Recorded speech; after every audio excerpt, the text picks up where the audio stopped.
Vamos lá, tropa. Eu instalei aqui o rádio de novo, né?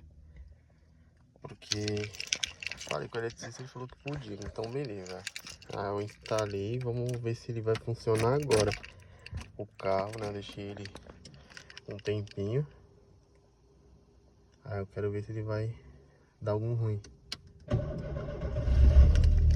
Ele ligou, antes ele não ligava, né? É bom que ele ligou. Pensei que não ia ligar não. Dar uma volta nele, escutar uma musiquinha e depois amanhã eu vou fazer outro teste. Mas por hora tá ótimo.